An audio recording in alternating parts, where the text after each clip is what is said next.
I've never really done a New Year's resolutions at New Year's. I think what I may have done, and many people do, is you try to learn from your mistakes and try not to repeat them. And I've made many mistakes in my life, most certainly professionally and personally.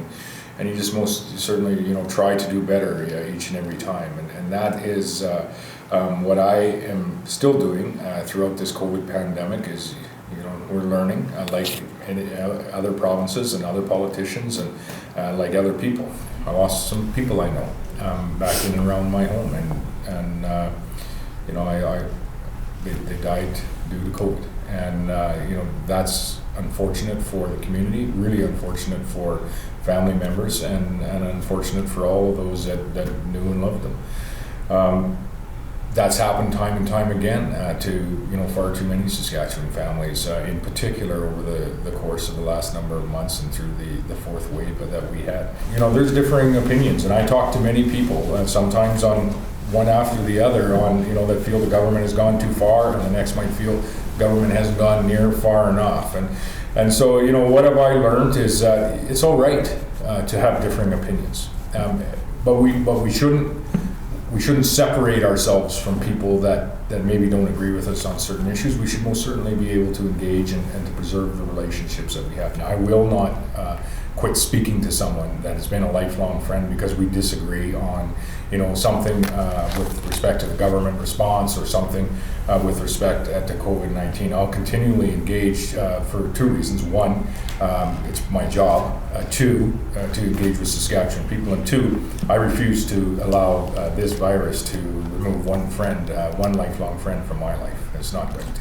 When we moved on the proof of vaccination, proof of negative test policy, there's great divisions on that. Some feel it should be a lot more comprehensive and encompassing in our communities, and some feel it's already gone far too far. And it has created some of these divisions that I've spoken to in our communities, and I think that's regrettable that it's created those divisions. Two of the most challenging decisions. The first was a decision we made very early in the pandemic prior to having available vaccines around really tightening up the visiting restrictions that we had in our long-term care homes. And I knew very well that there was going to be seniors in our community, family members that in many cases have built communities in this province, been part of building the very fabric of what we enjoy today, that quite likely we're going to die on. And I'll never forget the impact of that particular decision very early in the COVID-19 pandemic.